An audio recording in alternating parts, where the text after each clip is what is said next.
Do you want to do the podcast name? Do you want to say that? Huh? Do you do like an intro for like a 0 point and all that or no? Oh, yeah, just a little phrase, which is, Hey guys, welcome to the 0 Point Podcast, where, all meaning is found within the pointless. Alright, so let's say the world's gonna end, alright, and the earth is just gonna reset itself, and all humans are gonna perish, they're gonna die, but you get to leave one sentence, like, say on a stone, that they will just understand for the next civilization. You get to leave one sentence that they will understand. What would it be? And it can't be like a long run-on sentence. That's a really good question. Yeah. I'm not really too much worried about the time gap, because that's where the editing comes in. So, I'm actually going to think about it. Oh, can I say mine? Or are you thinking?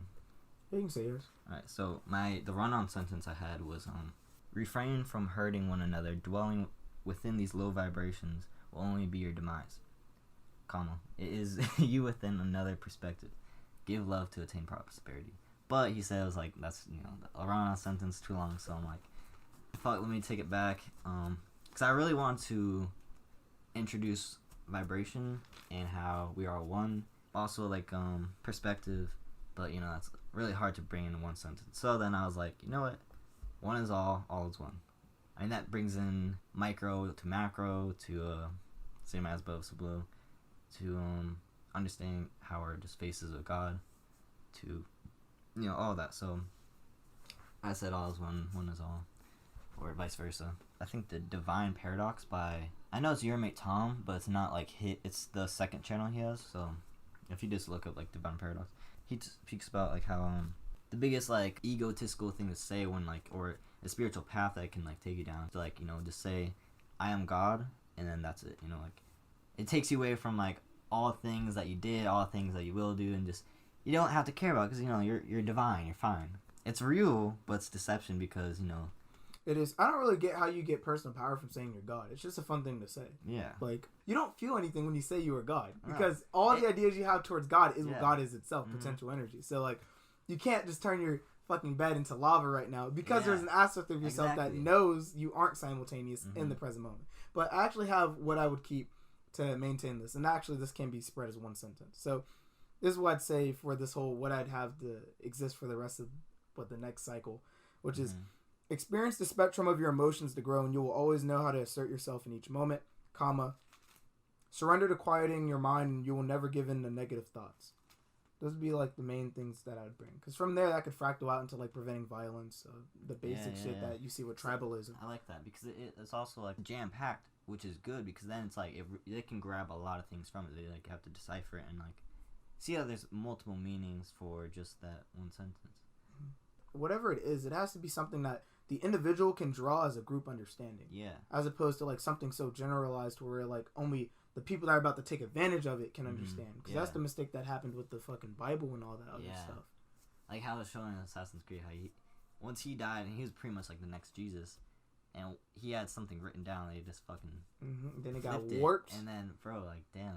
And it can happen, like, even today it happens with, say, everyone on, like, media that says something either real or, like, says a bunch of stuff, and then they, like, can cut bits out and then, like, realign it, and then it sounds like something crazy, like, say Alex Jones, with the, who was it that, like, he got taken off YouTube for? What was the person's name? The whole shooting?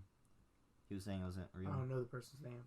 But, that whole thing happened, and they were saying that he said to kill the family of like whoever it happened to, because it's all government, like, conspiracy, they're lying, blah blah blah, actors, whatever. And it's just like, damn, like, they really took him out of context. And first off, he, like, stopped all that stuff, and obviously he didn't mean to go in that direction, but then they also added the whole kill their family, and then it would say, like, he said this, like, that's way out of line. It's out of proportion, yeah. Like, and, like, one of the things they said actually on that podcast, how, like, they took literally one of the lines fucking Hillary Clinton said, which was saying that black, and I watched that original video long before that podcast happened, which was Hillary Clinton saying that black people were super predators. Whoa. And they said in a recent article that Trump said the exact same words that were copy and pasted from Clinton's interview. So it's like, that's beyond fake news. That's like, that should be illegal. You can't even do that. Another thing is that, like, that does perfectly show what this whole they're blowing shit out of proportion from words. That shows why you can't really have words that are going to last for millennia, because it's not the words that is the problem. The problem is that someone's taking the existing words and warping it, like they showed with Desmond in Assassin's Creed, where he had his words, they were solid, and they changed the bottom part. It was like heed something something, and then the bottom part was made so that it was like there's condemnation for you not listening. It was like, or be condemned as a heretic. That's what it said on the bottom. Heed my words or be condemned as a heretic. What did it say before that? Before that, it said, heed my word and... Damn, I don't remember. But some righteous shit. That's something that was, like, had universal application. And then they turned it to where only hierarchies could be formed out of it. But, like, that's where it's like the whole, you gotta have that present moment mindset when you're even writing those type of words. Or, that actually, what was interesting about the whole, humans have been around for so long before we had those thousands of years that we've only had recorded, where... Even before we were drawing in rock cavings, how the fuck we go from that to hieroglyphics? We had to have a more complex form of just understanding each other before we even felt the need to write shit. But we see it now with this like linear time, because thousands of years is all we have in the mainstream. We only see it as, oh, we were dumb niggas hooting and hollering, and then we had cave paintings to show like the shit that was around us, and somehow we got drawings of reptilians. Wonder how that fits in. And then we go into making stories from this complex-ass sacred geometry that just happens to mean something, but then we have no way to understand it except for the old people that exist, and then that somehow turned into this universal lexicon we call English. It doesn't make sense. You're right. I mean, there's a wide spread of, like, a big empty space where it's like, we don't know what the fuck happened, and obviously a lot of shit happened, and, like, we can't just say, like, that's the missing link, like with say evolution, like it. And that's why I say like that. I feel like that's almost a trick question. What words would you have for the next generation? I think there shouldn't be any words. I feel like with a collective understanding, that cycle is going to play itself out. However, it's going to play out, and that as long as the people now understand, you can have hope that it's going to last itself. It's going to endure for however long it needs to be. I mean, I still think that like one thing I would want to focus on, because something like, say, I understand what you're saying, but some things they really won't know. The galaxies are expanding, so obviously. But it also brings it to how does that apply to them, like the actual civilization from that knowing. It's just a big chapter of their ancestors that like they don't know. They didn't know about all the galaxies that were around us, and they won't see it. So it's like, just give them something like, hey, that was there before, but you don't even know what we're talking about because you don't see it. But just know there was something there that's not there anymore. And it would just make them think like, wow, how much more was there but not anymore, and we don't even have any idea that was. So it's just like, we have to like let them know something like that, just because it because even it asks questions now, like Neil deGrasse Tyson was asking the same question, like, if that's happening now, imagine how much is missing today. So it's not just the future, it's also like today or whatnot. So yeah, I mean, I feel like they should know something like that, and it's just because it's not like, you know, they need to know it. It's more so like, if we can let them know, then why not? You know, of course it would help in some way, either scientifically or just to ponder on thought and just see. Yeah, and that's for sure true. I'm just talking about within the constraints of you only have one sentence. I'm not gonna say the universe is expanding, because that doesn't mean anything to me. Yeah, for sure. But I'm saying. Yeah, I'm not gonna. If I were to have one sentence, I wouldn't say that. But fuck yeah, they need to know that the universe is actively changing around them, because if Earth isn't changing around them at that time, they need something to bring them out of themselves. Otherwise, they're not gonna grow at all, or at least it's just gonna take longer, because it's in our nature to grow. So regardless, it's gonna happen. Oh yeah, so with how we're talking about how with the Alex Jones and how they're like mix match like with Assassin's Creed, also like they'll just take someone's sentence and then transform it or warp it in something they want, and be able to use that and use this person as, you know, draw people's attention and make them, you know, go which route they want them to. And you see it's similar but different in the news, how they all say the same exact shit. I don't know why, and I don't really know what it does, but it's kind of odd, well, really fucking odd, that all of them, like, you've seen the video probably of, like, you'll, like, have one news channel, and they'll, like, overlap a bunch, and then it'll be, like, fucking 50, and they'll all say the same shit. Yeah, you're right. News has lost its sense of competition. Before, like, they were all actively fighting each other. It was like, who can get the most interesting news shit that means right now? Now, it's all as if they're all being contained by one entity. Like, one entity is the one dispersing it. Like, there's one gatekeeper that goes, This is the information you talk about. Nothing more, nothing less. Keep it like that so the people still only understand the surface of what's really going on. Yeah, if that's really true, then it's gotta be done here. Goodbye. But I mean, it's scary when like that shit just keeps happening. All over, like when people just say like, "Oh, why would our government? Why would they try to control us? Why would they do this? They wouldn't be one group trying to do it. It would be impossible. They already do it." Blah blah. If you're going on a smart route of total, because all the people that did it fast failed. We see this in history many times. Alexander the Great, Hitler. I'll say bunch, but a bunch of conquerors. Whoever were conquering. Yeah, a bunch of people that conquered. It didn't last. If it worked out, it didn't last for as long as today. Though some are still standing, but it'll crumble. Say, even our government, and if that is one. So oh my god. It's like using reason to understand like why, how saying that's impossible, at least the idea, not the specific, it has to be the Illuminati, it has to be a one group, it has to be the round table. The idea of it. Yeah. Exactly. And that's almost the same thing as saying that like there's no life outside of Earth. Yeah. We're like, we have so many stars and galaxies and stuff. You can't say we're the only intelligent life. That's part of the ego talk.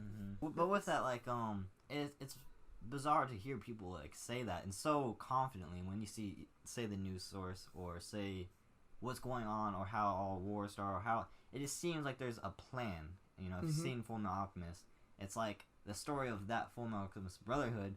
It's like that story happening in real life, and it's like you see the overlap, and it's like, duh, but people don't want to pick it up. Also, because it's scary. It's just so weird though, because it's like that's the only part I could never understand. How does something being scary make it harder to see?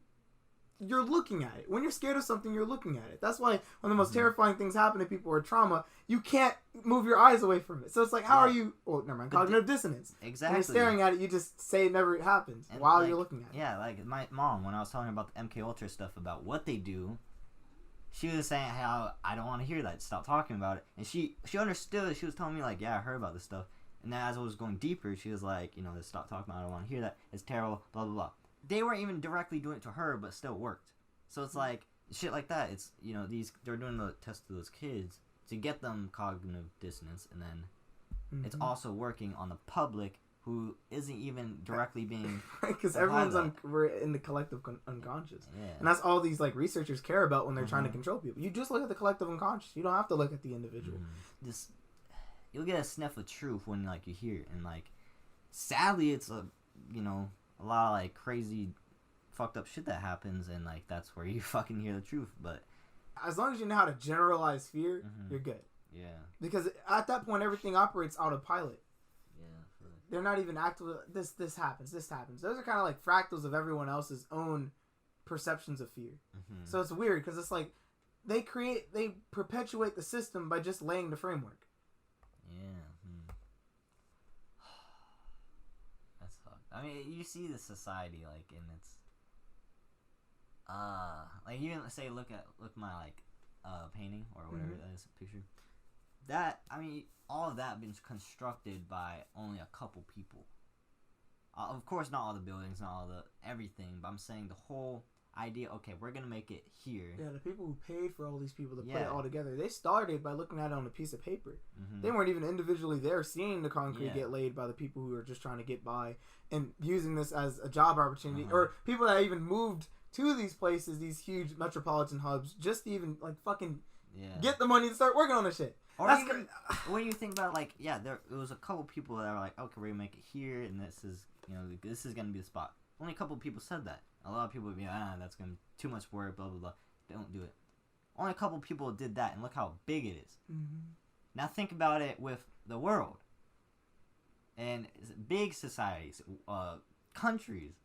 Same shit could happen. There's an operation somewhere, regardless of the actual scale of individual people. And of course, it doesn't mean it's gonna be like for destruction, no, not at all, type shit.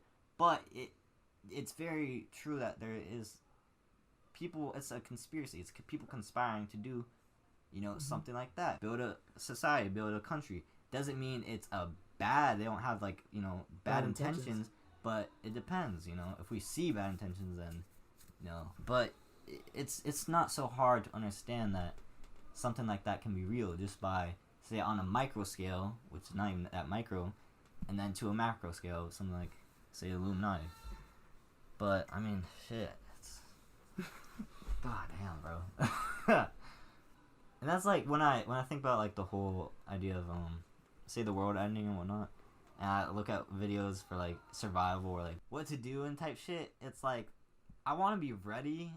But it's too fucking dreadful to want to even, like, look forward to. No, but it's like, alright, so I want to be ready, and I look at this shit. I look at how to survive. I look at videos, like, how it's happening, what, like, so I just know it before it happens.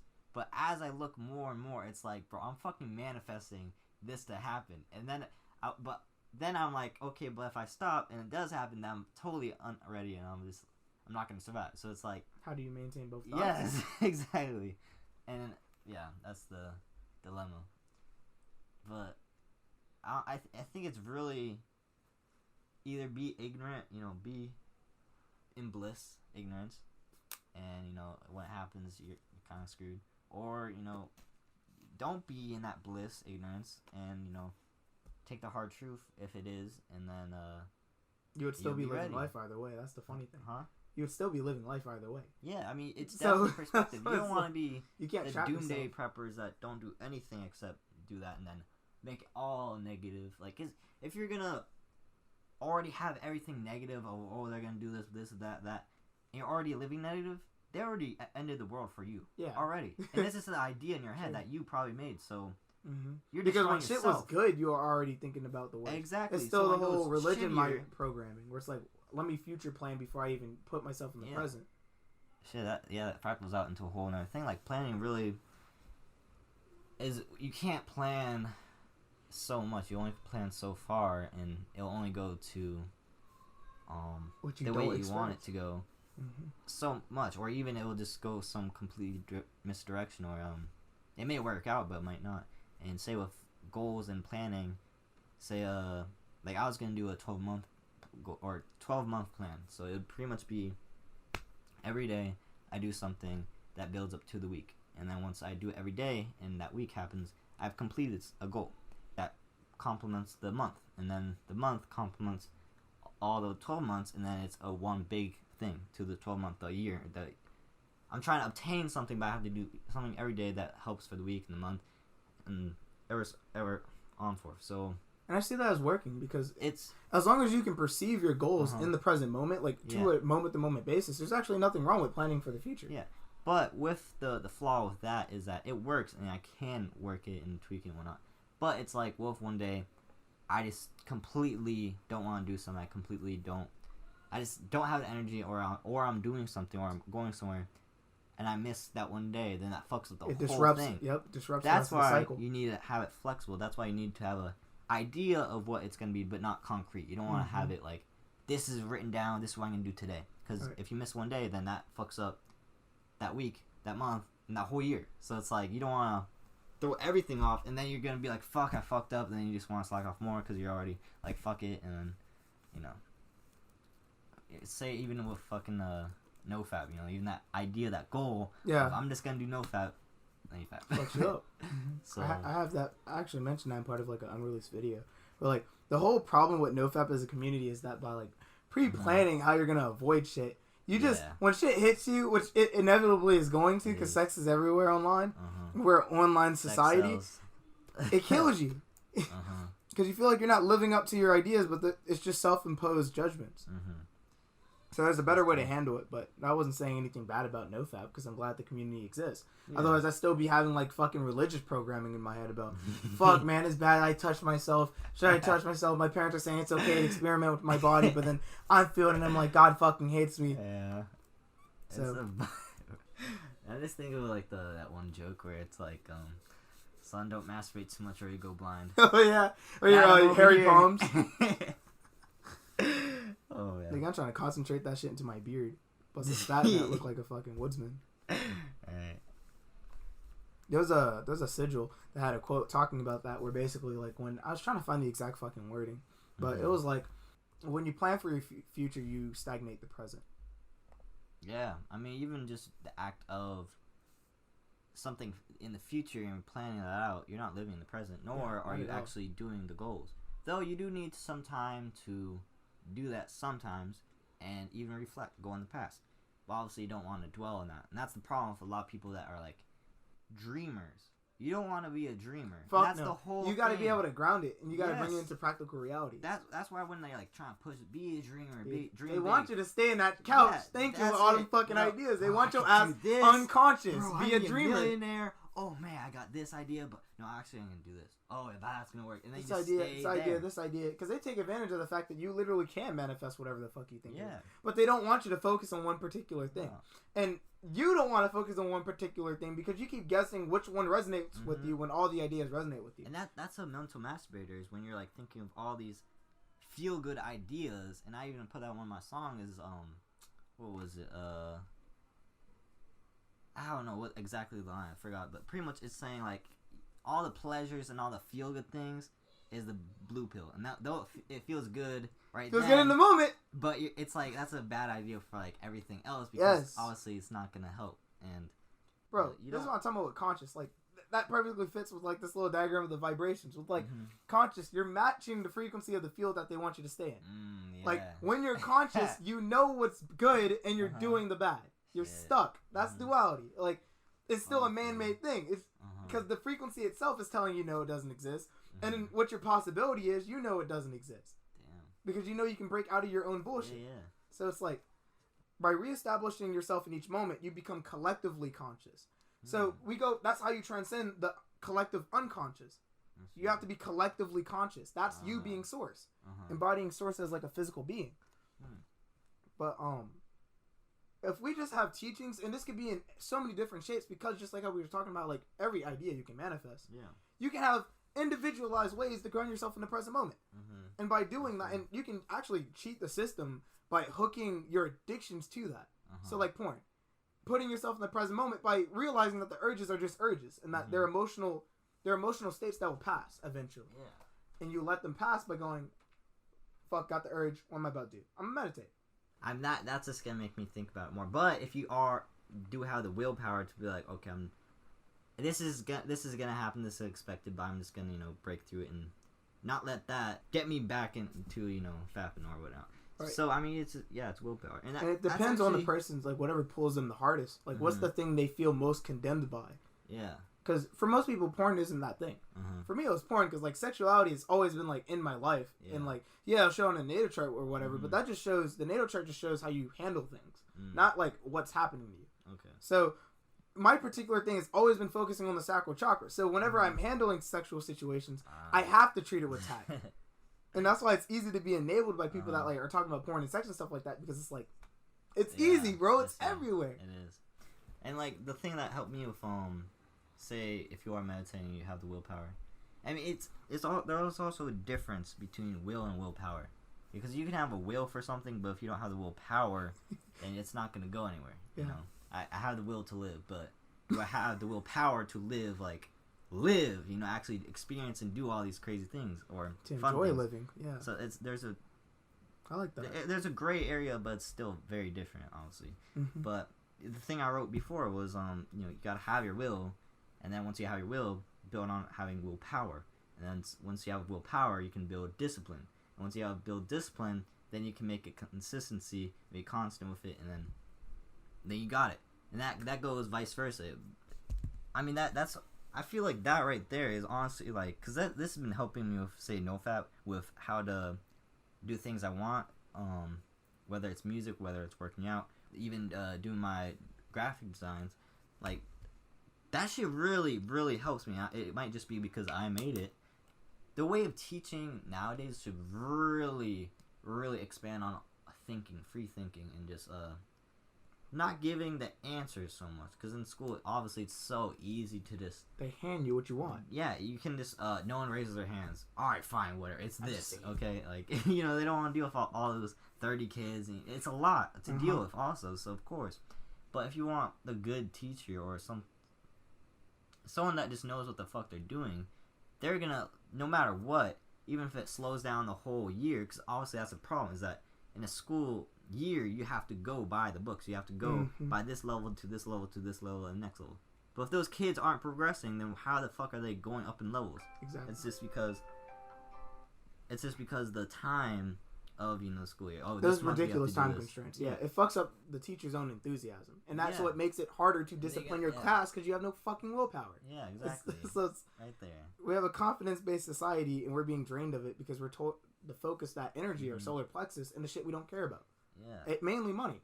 But now, like, our society of entrepreneurs, because when we grow up, we're gonna see more entrepreneurs than normal employees. Yeah, we're focusing, like, we're understanding where the money really comes from. And it's cool too because even society, like even economically, consciousness has rose. So like, how like money, we went from the gold standard to the fiat money, where it's like in some eyes, it's like this is useless because now it means money has no value.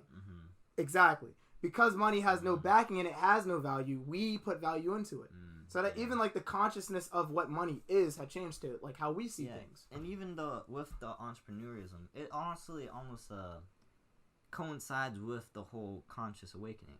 Because I mean, say those books right there, most of them are like success books, but they really dive deep into manifestation or law of attraction or raising your vibration or just taking notice or raising your awareness period into things. So obviously if because that's what you have to do if you want to make money without working a job, you need to raise your awareness to see other you need to ways. Be in a state to where you can get up on your ass by yourself without anyone outside, because that's the main thing really work does. It just gives you the ability to go, I gotta do this because someone's telling me to do. You can, if you have that function within yourself, you can be self-employed. But there's also the whole aspect of people just working the job because it's easy. Say Amazon, for me where I'm working, it's very fucking easy, and you can get stuck there just because you don't really gotta do shit. You get paid okay, and I mean, I could live it like that. Not me, but I'm saying a typical person may say that just because it is very easygoing. You don't really have to. If I don't know where I'm going and like this is sustaining, then fuck it. Why would I? But it's not bad that is. I mean, those people just don't have. They aren't as ambitious, but that's not a problem. But that it doesn't. Also, kind of helps. Say you are ambitious, you can have that person help you. And of course, I was about to say use them, and it's essentially that because they're helping you, yes, but you're using them because you know that they're not gonna be ambitious. But at least you can give them something that you can give them something more valuable than the cookie cutter situation. Exactly. But again, you could just use them and then put them right back in the same situation, just working under you. It really does matter how you go at it, of course. It depends on your intentions, yeah. I just always feel like with teaching, I take that backwards. Like I don't want to be a teacher because even like when I was younger, I always saw myself as like someone that would be leading society, sharing something. But now it makes after this conversation, it makes it easier to clarify what the fuck it is. Yeah, we're just teaching self-initiation. We're teaching people how to learn themselves. Because people have to be reprogrammed in the understanding of how they even obtain information. Because we have all this information around us, but we don't really know how to shape it. We know what to do with it. Consume. That's what we naturally do. It's unconscious. But we don't know how to fucking bring it to us. Even like in school, like learn all these things, and that's why history was the only thing exciting to me, because you're learning about what's happening. Like wars and remember the dates. I didn't care about that shit. I just like that. What were the humans experiencing at this moment? I could visualize and imagine myself living through this time. So like, we just need more like passionate ways to obtain information, not necessarily find passionate things. Like, because you can find passion in anything. That's why we have people who fucking make spoons for a living. There's a passion in whittling spoons and selling that for $15 on Etsy and then becoming a millionaire off that. Because there's other people who fuck with spoons. Exactly, that's true. There's a thing I disagreed with before that actually may hold some truth to it. I still disagree on it, but now I understand it a bit more better. Just because I was going through I'll just explain. So pretty much I saw this video on, it was a TED Talk, and the guy was explaining how you shouldn't follow your passion, but rather do something like a career or what you want to do with the rest of your life towards helping other people, whether it's your passion or not, and mostly not your passion, because he was saying that people who follow their passion get burnt out too quickly and actually die quickly because statistics, though. I mean, first off, I don't care if I'm going to die if I'm living the life I want. So it does seem like, if you have a passion doing something, you like burn yourself out. That can happen, but if it's something you're but it also kind of weeds out what you aren't. You may think you're passionate about it, but then once you're really fucking charging out, you're like, I really don't. You weren't that passionate about it if you had the capacity to even be burned out by it. Yes, it's just like the people that like can talk for fucking ever. They don't get burned out from talking. They talk because that's their passion. They like jumping into conversations, stuff like that. So you're right. It's the people that say that they're not in the field that they're passionate in. Yeah, they just enjoy it. So then he was saying how if you do something that helps other people, then you won't have those problems, and then you would live longer, and you would be more happy, because it makes sense. Of course, helping other people make you happy. So but you're saying it like it's either this way or that way. Yeah, he was almost saying don't follow your passion, which was very naive, and he was young. So what did he do? What does he do? Did he talk about that? He's doing that. He's trying to figure out that. That's the fucking thing, though, is that he's young and hasn't lived. So he's sharing his discovery process. Yes, but it does seem naive just because he's young. But I understand, because I may come off naive because I'm like, oh, I got it, but I don't got it. I'm just giving you my perspective of how things make sense to me. But anyways, when I was going on a walk, and fucking walks, man, are meditative as fuck. Like, oh yeah. Was that really Joey Diaz? Joey Diaz was also talking about how he would take long ass walks, and those are great for self-reflection, great for just like therapy, and just it's very therapeutic and meditative. And yeah, I would recommend walking. I recommend them 100%. I mean, that's the best type of exercise. It's a full body exercise. Yeah, I mean, you just really full body. It's everything to your fucking actual body, to your mental, to everything. It's just really it's really good. That's funny too, because the whole holding two dots for like if the world collapses and if the world stays as it is, but you're forced to find your passion. Yeah, that's where you can hold two things for exercise, because we already know we have to exercise in the present moment. Yeah, fucking walk. Yeah, because if the world does fall apart, you need to be able to traverse long ass distances with shit on you. Yeah. So if you can't do that with just your own body, you're fucked, nigga. Because you might be walking across states and stuff. Yeah. So you never know. So yeah, we got a bunch of like nuanced things we can do that actually prepares us for like survival. It doesn't even have to be necessarily growing crops and stuff like that. So, but once I was taking that walk, and I was really like questioning my my clothing, if I really want to do that, because I wasn't. So pretty much I wasn't doing work. All right, I wasn't pushing out the clothing. I wasn't drawing, and I was kind of going like, if I'm so passionate about this, if I really want to do it, why am I not working? Which the circumstance, what I wasn't able to at that time, and I was also just really not feeling it, and I was in a good spot, so it made sense why now I look back. But at that moment, I was like, man, I'm just fucking up. This is not what I want to do, because I'm obviously not doing it, and blah blah blah. And I was really thinking about what that guy said. I'm like, maybe I can just find something to something that helps other people that I can do, because that's something I want to do. But so it's something that stimulates that need to create. Yeah, but what happened after that walk is, first off, the walk is a circle, and second off, the thought became a full circle of, okay, I'm not doing my work. I need to like find something that helps people. Blah blah blah. I don't know what to do. How am I gonna do that? Oh, I can make clothing that can help people and raise awareness, and that can also help me in return. And I came home. I was like, wow. It's like, it always happens like that. When I go on long walks with, like, I'm in this negative state, I come back with the same realization I had prior, but I come back positive, and I'm like, it was that simple. I'm sure cool how that works. I see that now. Following your passion may also help other people. Yeah. So it's like, it's not, you can definitely find it in between. And obviously, it's, there's levels to it. Like, say, my clothing would help people raise their awareness if, they actually look at it and are like, whoa, what does that mean? Or, bro, there's so many layers to your fucking clothing business. Are you serious? Yeah. Like, fuck out of here. Like, even, like, physical layer, first, people are actually getting downloads subconsciously from the imagery that's on your thing. Okay? That's already, like, with all art.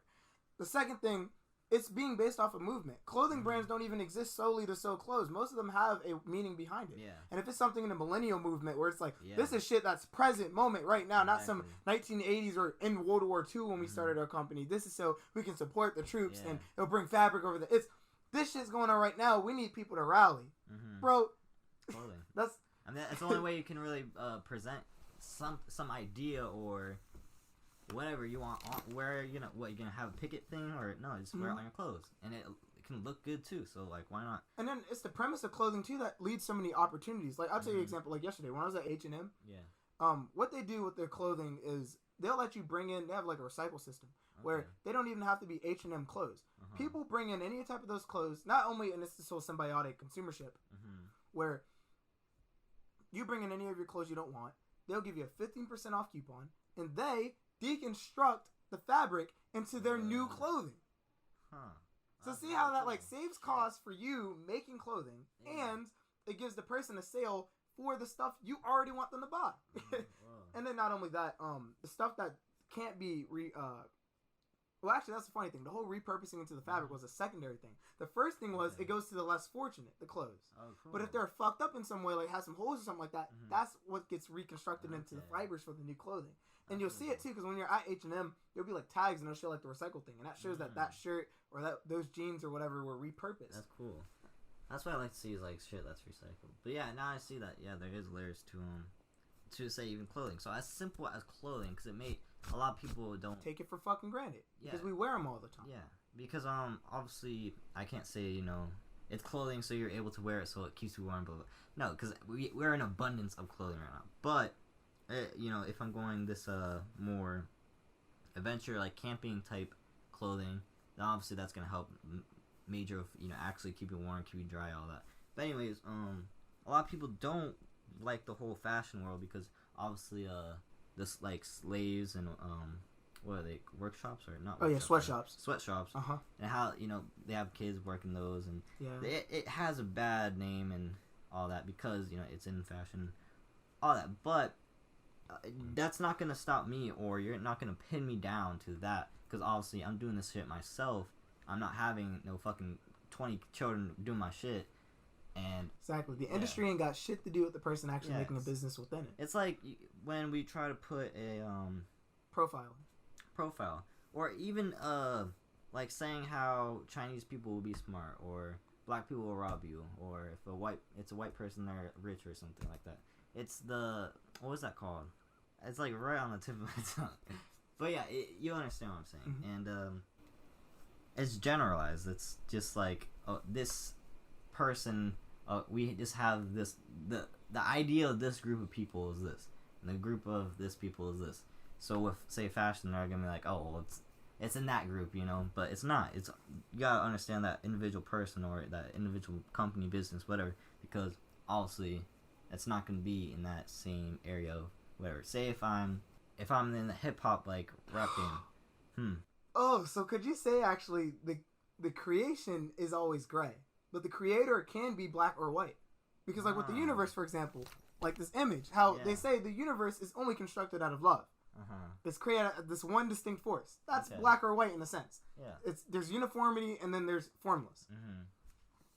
But the creation is gray because what it's creating doesn't even know what the fuck it is. Like what you create often has its own fractal that operates on its own. Yeah, when you make it, it may not even have meaning towards it, but it's in this gray area, but it fractals out and has something holding it.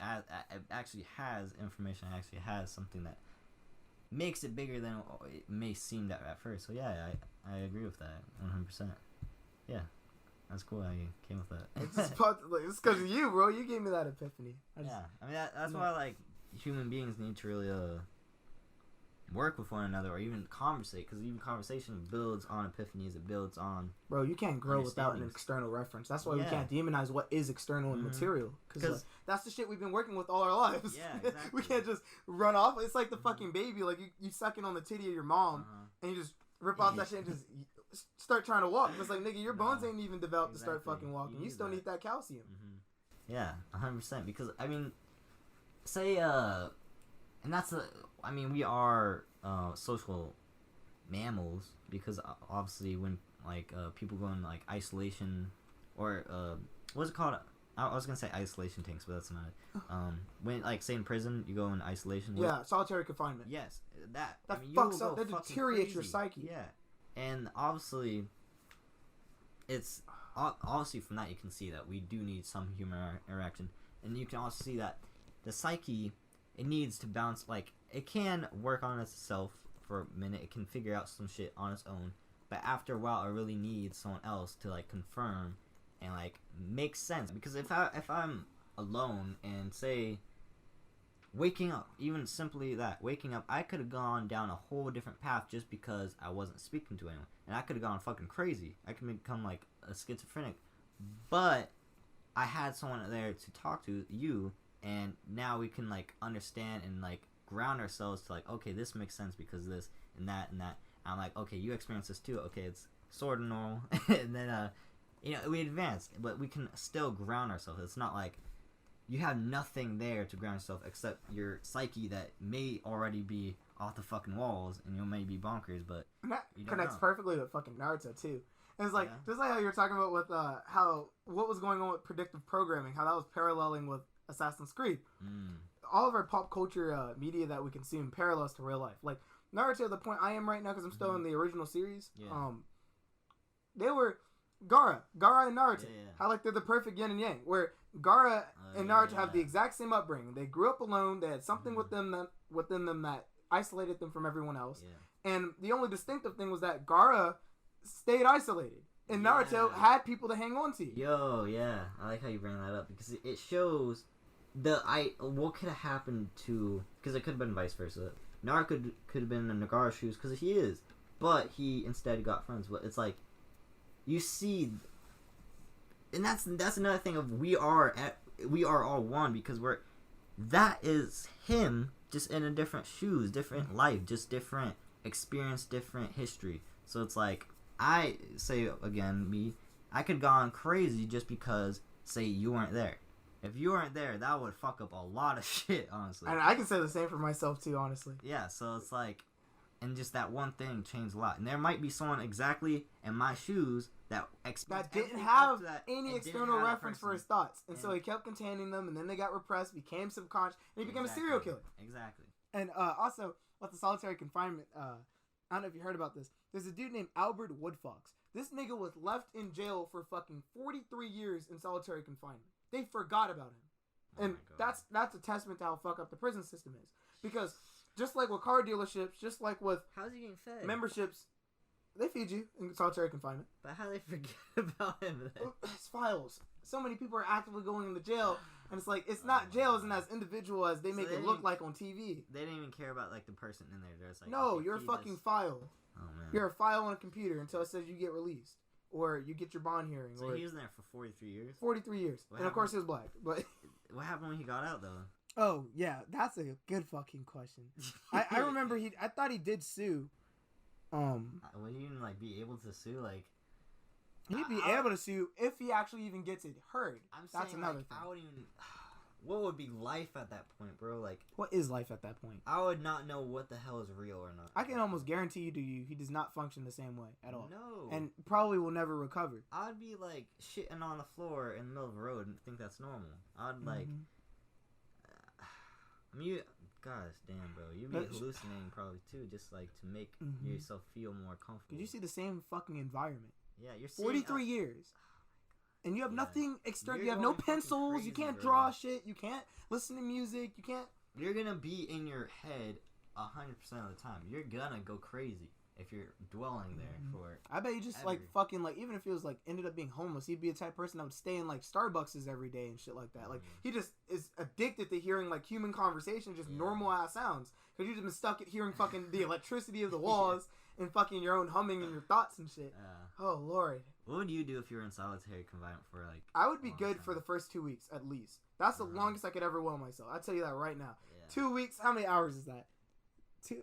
Because what I'd be doing is I would like rhythmically be alternating between forcing myself to sleep, trying to astral project, and like meditating, deep meditations. And from there, I would gain some sense of sanity. But I know my mind is going to break after those 2 weeks because if there's no one else to say, hey, it's okay, and you don't even see arms, it's just food, fucking tray, just tossed in there, and that's it. Same thing over and over. I would have to like, I basically do like what happened in Castaway, where like he made Wilson out of the fucking volleyball, like one of them dry ass Popeye biscuits or something like that. That nigga's about to be my best friend. Right. But another thing that could happen is like potentially you could think that you're sane, but once you get out, you're fucking insane. Oh yeah, Like everything in your I don't think filter insane people think they're insane. It's either. fine, but everyone else's perspective is like, bro, this guy is fucking off it. You'd be doing the most bizarre shit. Your habits wouldn't even be. They'd be unheard of. Yeah, you wouldn't even know what you're doing wrong just because you've been so long without. You know. Fuck. And then not only that, you have to consider the fact that once they get out, all their friends are probably dead. Oh yeah. All their families dead. All people that they could relate to, their era has changed. Yeah. There's gonna be technology they're gonna have to fucking learn. Bro, you'd be like living in the future. You're in an alien world. 43 years, bro. We get new computers every month. Fuck. 43 years. That like. Hold on. What time did he go to jail? Yeah. When was? Because they were. Oh fuck. What year? Hold on. Campaign. Oh no, that's the year shit was started. You just don't know what year he went there. Hold on. Because I don't think we even had like iPhones. 1972. Bro, he's in the fucking future. Nigga, he's literally in the future. We have how the cars. fuck you come out 2013 after going in there 1972? Oh my bro, God. that is such a gap. That's scary. Such a big gap.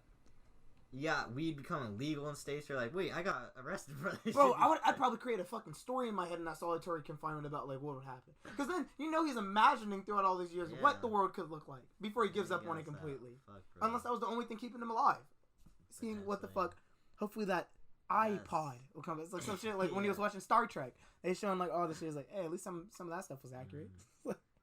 But I think it said he died 2 days after he got out of prison. Oh no. Too much of shock or some shit. Actually no.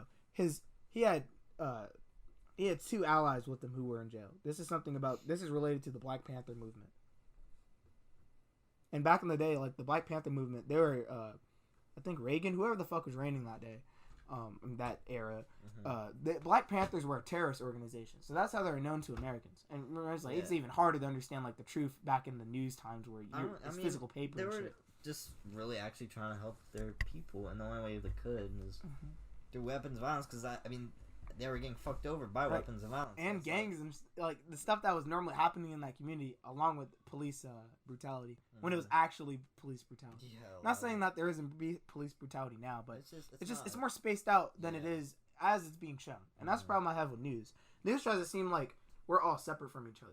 Yeah, like all the shit we be talking about and all the news and stuff, they make it seem like shit's happening every day, which there is, but not. But they try to commercialize. That's why. Yeah, they commercialize it. There'll be something bad every day on the news is because they take that one thing and then draw out, so it's like 12 hours on that one subject. So and it's circular reasoning too. They never talk about anything new. Like damn, I'm trying to think of what the fuck it was, but I remember actually watching on the news. This is when we were still in school. Some event. Actually, I think it had to do with the weather. Really bad weather. People in South Carolina was getting worried about it, like fucking wiping out everything. Nothing happens, and so but keep them negative thoughts. Right, keep them in that fucking fear ass consciousness, and literally there was no difference. Like over 5 hours on that same channel, no new news, like no new angles, no new temperature rise, nothing. It was just.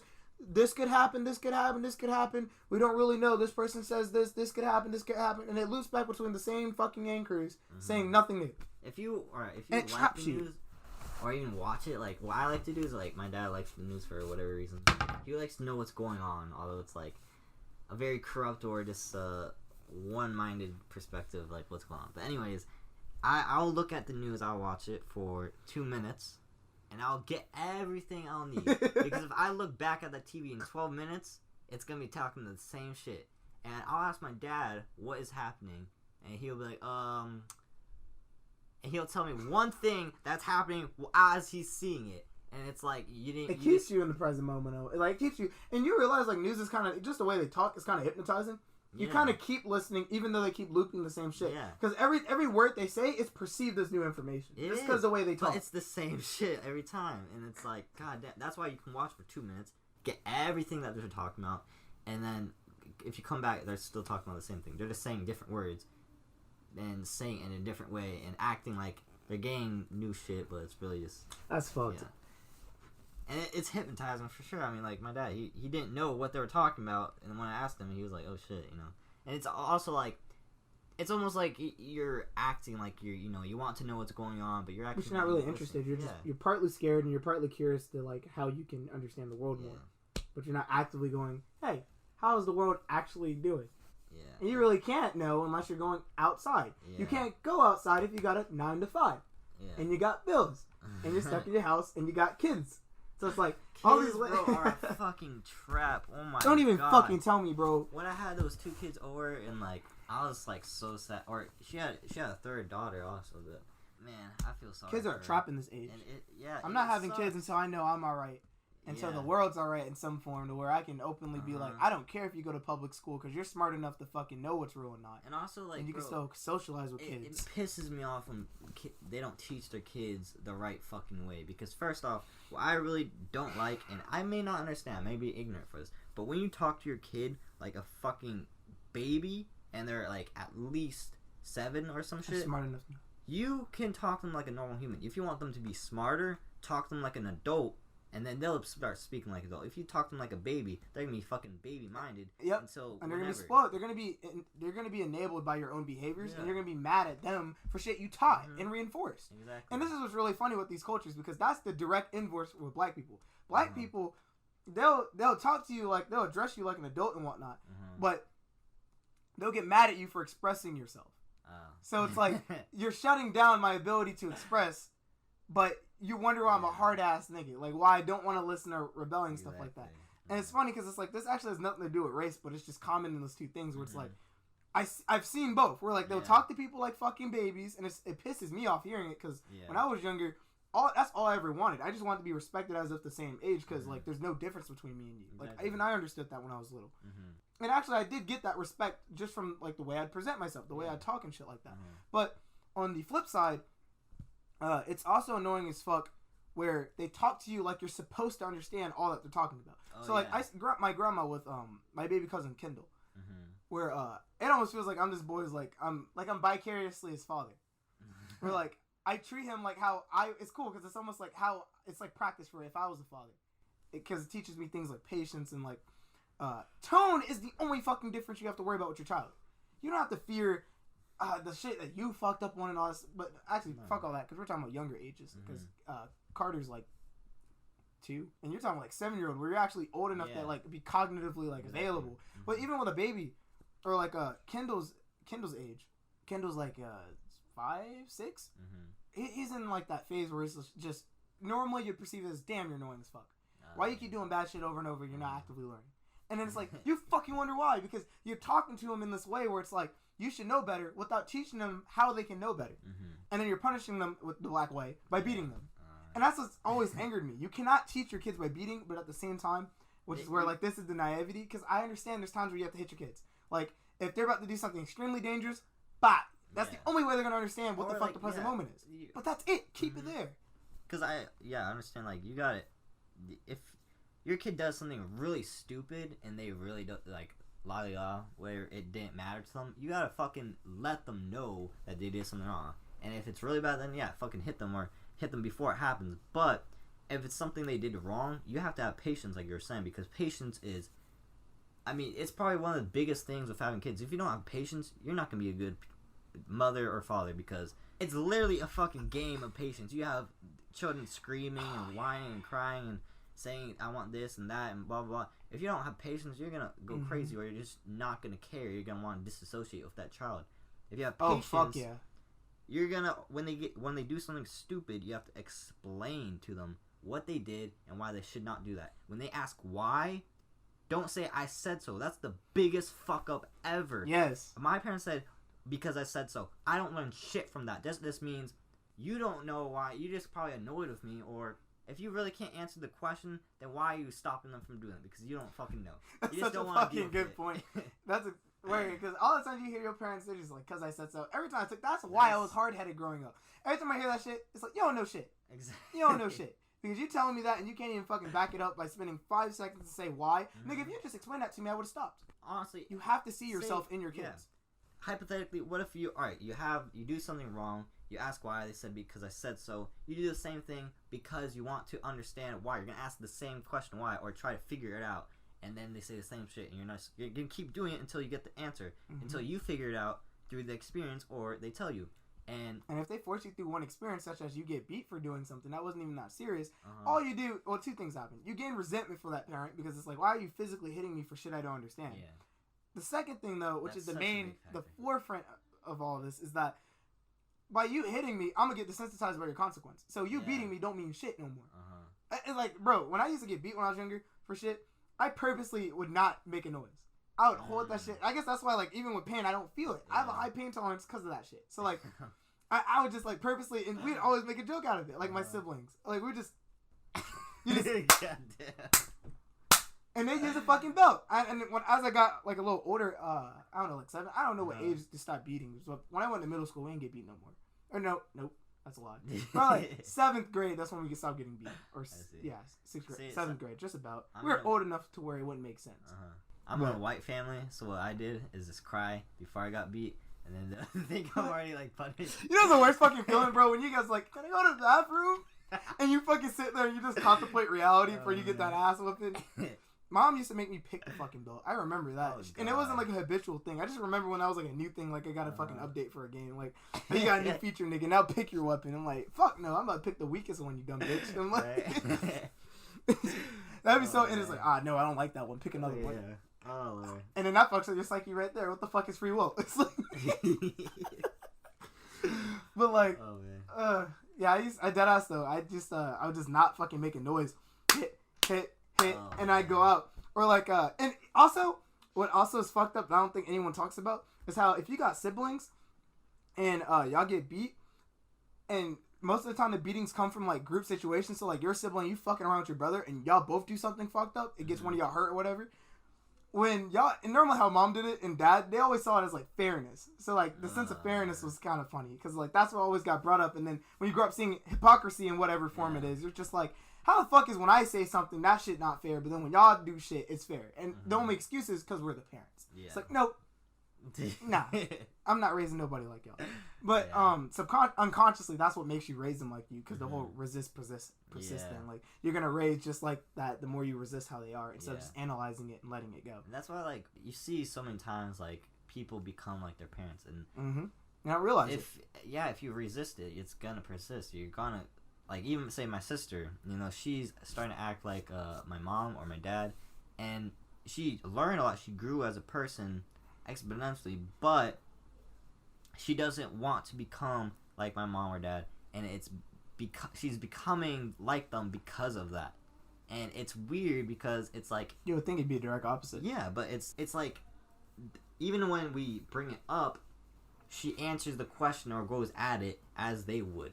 So it's like, it's showing you, I mean, you're kind of like answering the question. Epigenetics. Yeah, and it's like, you can break away. I'm breaking away from that. Why? Because I'm learning from how they do that shit and how it's stupid, and I'm not going to do the same thing. I'm not going to make this mistake. And yeah, it may come off as harsh, but no, it's fucking stupid how I see it. Yeah. Alright, like, I'm not even going to go I'm just laughing because it's really weird how simple and complex that cycle is. Because you see it, and it's like, the only reason people who act like their parents in like the shadow self way is only because they escaped from the way their parents, like consciously, they escaped from the way their parents were raising them.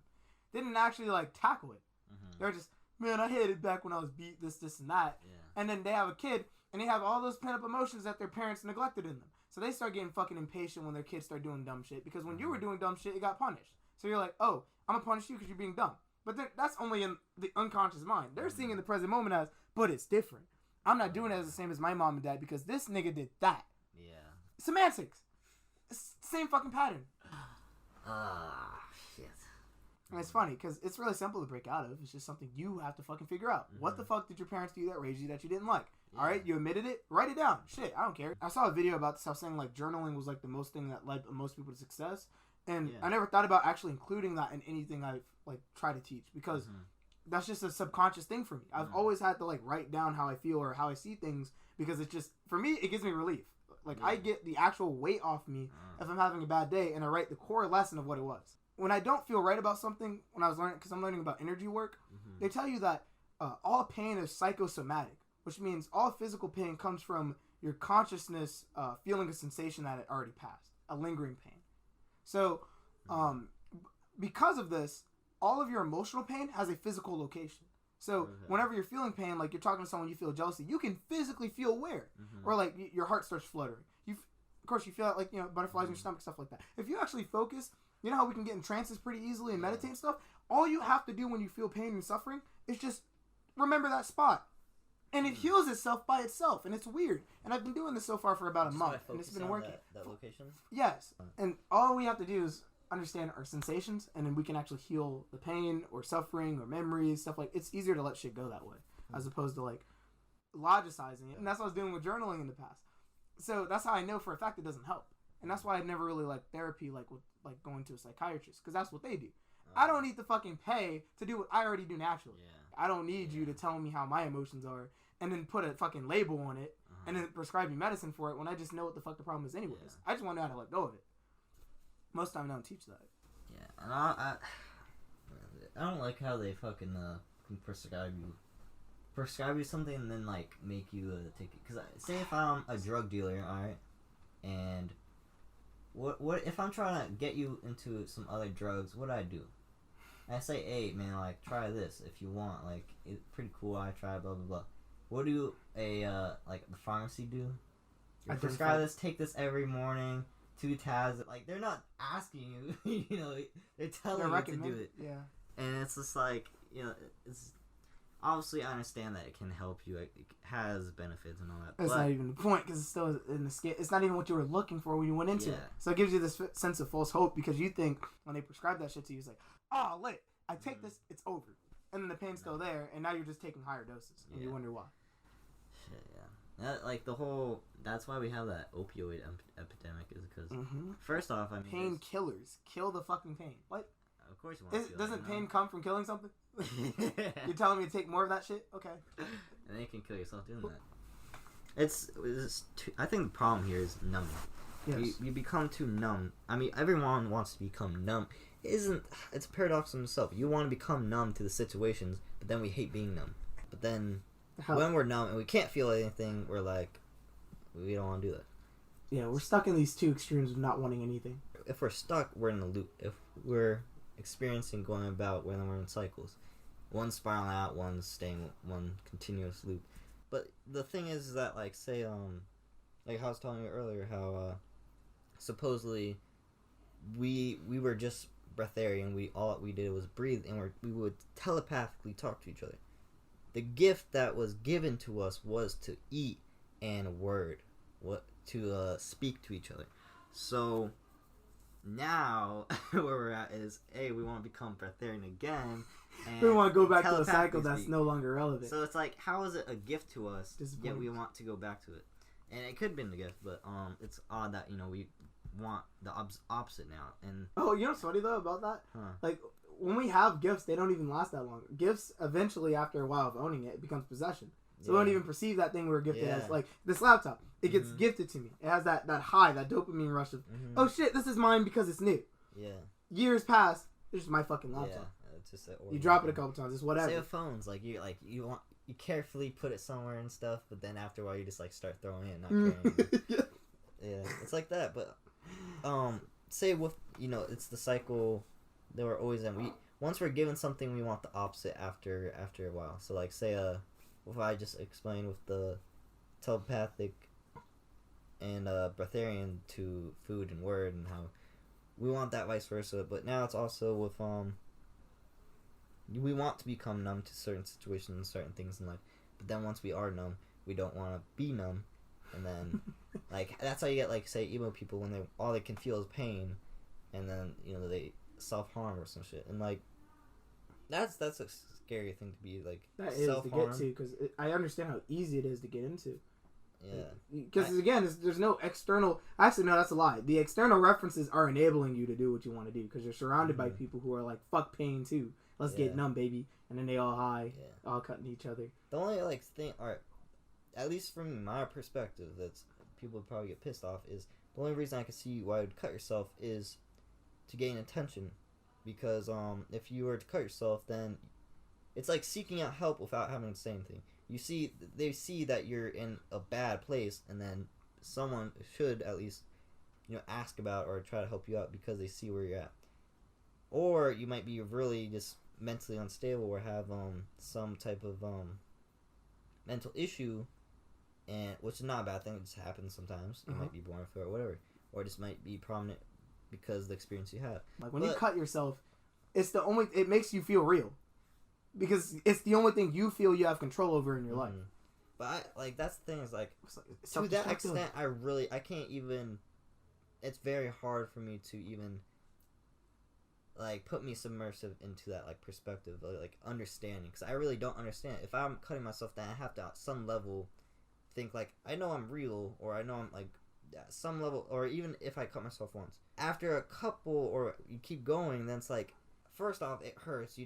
No one likes to be hurt unless I guess you're into that or something, I don't know. But if you keep doing that and it hurts, and that's why there's an attention-seeking aspect to it. Part of it also, the thing that adds to it is like when you cut yourself and it creates a scar, you want somebody to kind of notice it. And then that whole like that edgy thing where it's like you always wear sleeves and stuff, and so that's the only way I can understand, because I it's hard for me to really understand doing it to like know that's real, or like be grounded, or whatever it is. Like I can't understand that just because I haven't been at that point. The only thing I could see is to gain attention, and not in like being not in like not in an idol type way, just in a I need someone to see me because I feel like I'm not seeing. Yeah, and then it's the only way to like scream for help without right doing it. And that's why it's self-destructive, because ultimately it doesn't get any help, because it ends up being so fucking scary that no one feels like they can tackle it. And then the people that do tackle it, who are often really close to them, they get so attached to them that if they try to break off to figure out their own lives, because now they're draining so much of their energy, that person will be so dissonant because they've only relied on something external that they'll threaten, I'll kill myself if you don't stay with me. That's why. And that's why it's like they fuck themselves. Yeah, so that shit is very low vibration, because for that one reason. And then also everything about it is first off, you're harming yourself, which is obviously not a pleasant thing. I've never cut myself. I was too pussy about that, like, because like I'm saying it as if it's from personal experience, and I'm tapping into what that is, and like I understand it, but like I don't cut myself. I'm not gonna lie. I'll be transparent. I cut myself before to gain attention, and that's why that's the only way I can perceive that. And I didn't do it like once. I didn't want to do it, but I just wanted attention. So it wasn't like on any edgy shit. It was literally because I just wanted attention from this one person, and it didn't work out. So but I can see how it can get bigger from it can get bigger if you don't have that person you're trying to attract or get someone's attention. It could just be you're alone and don't have anyone, but you want someone to But yeah, it is like a whole. It's hard to get attention that way, because it's like you need help, but you're gonna scare people away, because like hell yeah, I want to talk to this cute ass girl, really fucking cute, but she always wears long sleeves. She would wear shorts, but then wear long sleeves. I never seen her with her short t-shirt, and she looked really depressed, which I have wrestling like sad boy face, whatever, but I got scared off just because of that, and like it could have been my mental has been like trying to figure out a reason not to talk to her, or it could have been I didn't want to get like in that and then get be trapped by that, because it's very easy to, once you like get friends with a person, and then like, because those people, like if they don't have that many people, then they will like really let themselves be open for you, and then you guys can get attached. But then once you're like, okay, this is too much, or I don't even want to deal with this, then you can't really leave, because now you're in that buy-in. So it's like but it's fucked. It's hard. That is difficult. The only thing that really can help you at that point is the same with depression, is you have to get yourself out of it. Yes, and that's what the only thing I hate about that is that you can't just say figure it out. That's the worst thing. Just like when you say to a kid, fucking cause I said so, to a depressed person or someone who is in a low vibration, you can't tell them figure it out. It actually makes you want to punch them in the face, because like that doesn't teach anything. No. Everyone, for whatever state you're in, you're still in a low vibration if you're perceiving there's more and you're stuck in sameness.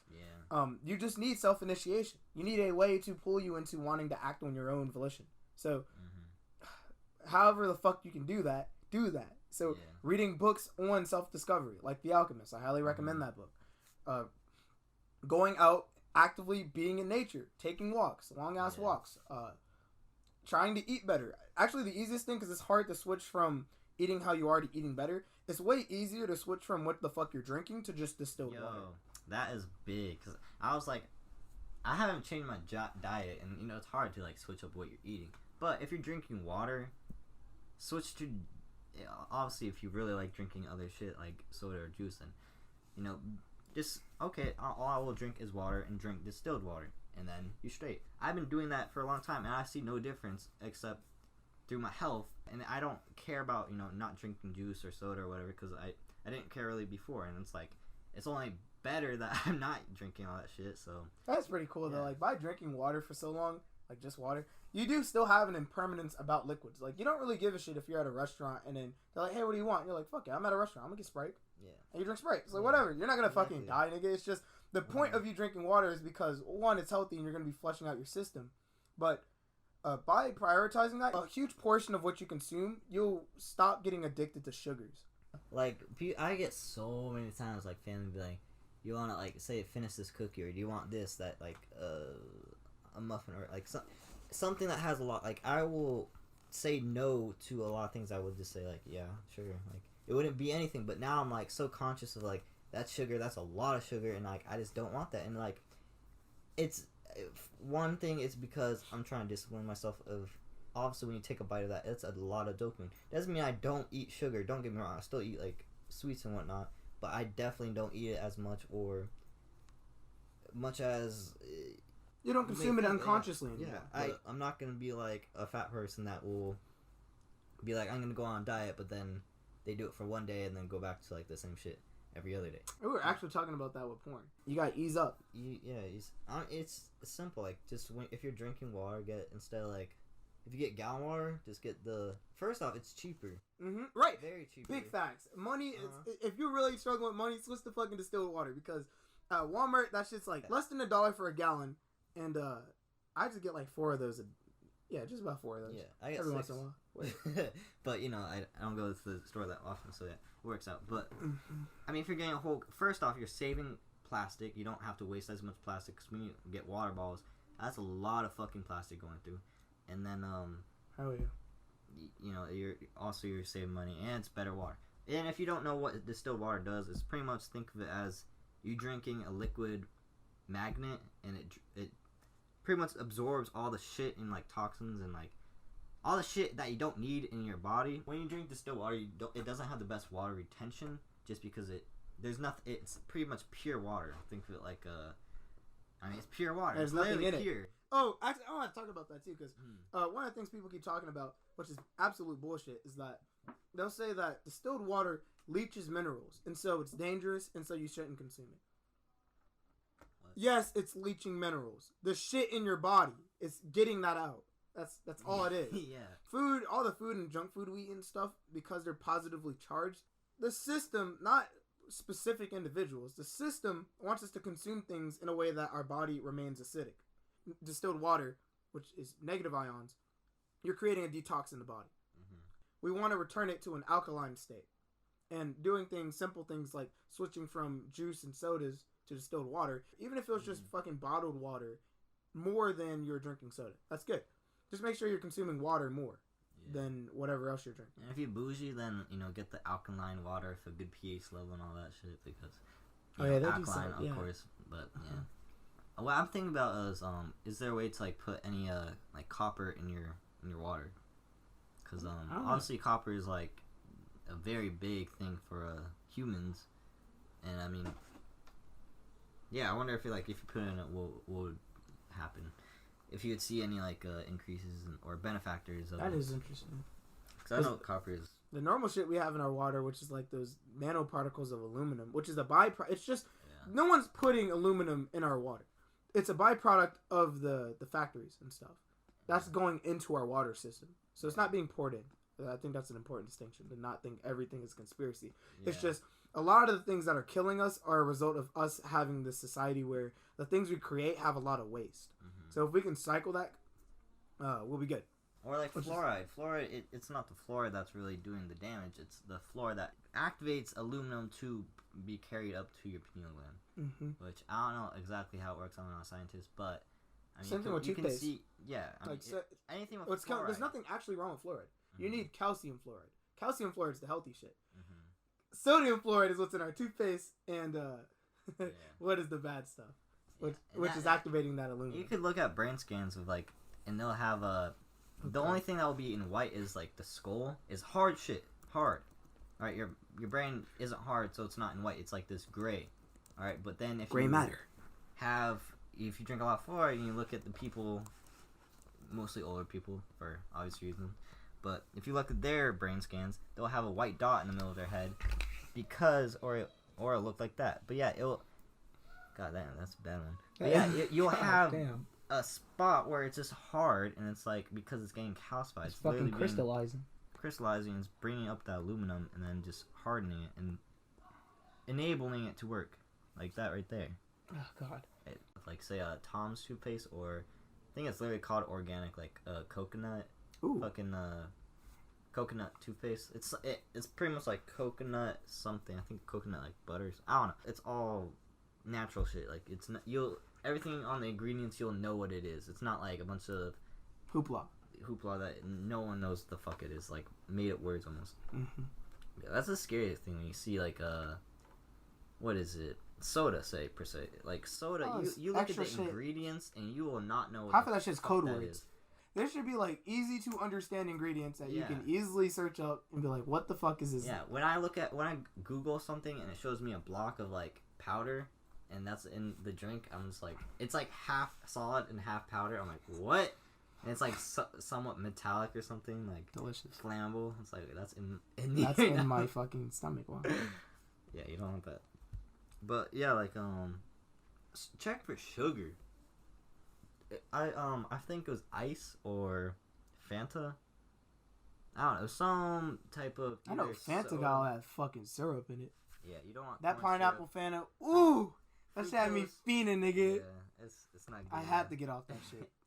But yeah, like check. I remember looking at I was at a vending machine. And I was like, they had some of the soda bottles were like turned around so you can like see the nutrition facts or whatever. Mm-hmm. Nutrition my ass, but right. this is called that. But consumption facts. Yeah, right. So it was. I looked at the sugar for this size bottle. So like a medium size, but it was like kind of like small. It's kind of like thinner, and I totally forgot what. I think it was ice. I'm not sure. I could be totally wrong. But it was a blue liquid. I looked at the how many grams sugar it was. 72 grams. 72. If you had almost 3 ounces of weed, that would sustain you a very long time. Yes. If you're having that in sugar, that's 2 fucking ounces. 72 grams is about 2 ounces and some change. 2.5 ounces. Yeah. So if you're having almost 3 ounces of weed, you'll be straight. If you have almost 3 ounces of sugar in your bottle, I mean, come on, that's and that's also why the weight problem exists with diet, because it's mostly through our liquids. The shit we be drinking has a fuck ton of calories. We don't even realize it because we just chug it like fucking Monster, stuff like that. And also like when they have like zero sugar or zero added sugar, they put actually a type of sugar that's not sugar. Like I remember looking at this thing and it said 0 cal, and I was like, really? And I looked at it and like it had 0, 0, 0, 0, 0, everything was 0, including sugar. And it was a sweet tea in it. It was like non-sweetened. And then I looked at like the ingredients, and one of the things was like sucrose or I don't know. And I was like, hey, what is this? And my friend was like, that's a type of sweetener, like sugar. I'm like, what the fuck? So they take out all the sugars, but then they put a different sweetener of sugar. When people think of like distilled water where it doesn't have minerals and whatnot, you do not need minerals, because the minerals they add are dead minerals. They're first off, they're that's what we see added minerals. Yeah. Like every time I see water like that, I just want to die. Like I don't want to drink that shit. It's not good minerals. It's not live minerals that are gonna help you. They're just dead matter that are like metallic and you think that's flavor, but like nigga, you go on distilled water for like a month and you taste normal fucking bottled water. You're like, what is this shit? It makes your throat itchy. You can taste the difference between water bottle brands. Like plastic water. Anytime a nigga says all water tastes the same, you don't drink enough fucking water. Yeah. Like you can tell it very slightly, but obviously if you have what? What is that? I don't know. That's a pussy, I reckon. Oh god. Yeah, something coming out. What do you tell you? How do you spell it? Surclose. Like CERCLOS. SURC. SUR. And close. I'm guessing. Yeah, something like that. Artificial sweetener. Yeah. And sugar stuff. Man, fuck that. Exactly. Nigga, half of these people can make juices out of blue agave. That's the substitute for sugar. Yeah, that would be tight. And that shit is busting, bro. That replaces honey and sugar. Yeah. But honey's good for you, too. Yeah. That shit's good. Just don't kill the bees, please. Yeah. Bro, they show you these videos in school to see how they harvest some shits. It's like, this seems like too much work for like us to be that addicted to something like that. Like, bro, if the world doesn't end from fucking reptilians or World War III or some shit, it'll be from no bees. Yeah. Like, that'll be the lamest way ever to go out. Like, and that's actually one of the most realistic ways too, because all the methane we yeah. have in the fucking air, it ain't shit for these bees to drop from that. Yeah. Like, so it's like, you fart at that nigga the wrong way, you die. Yeah. You could easily cause genocide on. Like aspartame, what the fuck? Why'd that pop up? Aspartame was supposed to be that thing that like made the frogs gay. Yeah. It's in code. Yeah. What? Done. What do you mean? Done. How long is the episode? The more rain is. All right, let you continue. But yeah, we went on a couple tangents, but it went full circle pretty well. Mm-hmm. I'll figure out a title for this later. But yeah, this is the 0 Point Podcast, where all meaning is found within the pointless. This is your host, Harvey Drayton and Alex Staniensky, and thanks for watching or listening if you're on YouTube or iTunes. Have a good day. Peace. Wait! If you like this episode, make sure to subscribe and drop us some questions, because honestly, that's like endless content right there. So just email me at dehydrayton@gmail.com. That's DEHYDRAYTON. Dehydrayton. Like dehydration, like water, but with my last name. All right, peace. This time for real. I chill in the space between all of the shit that you see. Why human rest when I know I'm a soul in the sea? Growing up trusting, you know that we roll in that pack, yeah. I see the road that I'm walking down, ain't got no cracks, bruh. Right on my own way, there ain't no way I'm going back, yeah, no way. Persona go up in the flames as a matter of fact, huh, yes sir. Now that I got my own truth, time to make an impact, yeah. Being a woman out of it, to me that shit is no discussion. Niggas be speaking like prophets, but why the fuck you have a coven? Hate to break it or we're waking up, nigga. And sorry, it's about to be bigger. We fuck up this system, this shit is official. Individuals will make the word visible. Then vibrations fractal out as residual. Time is up and you knew it was eventual.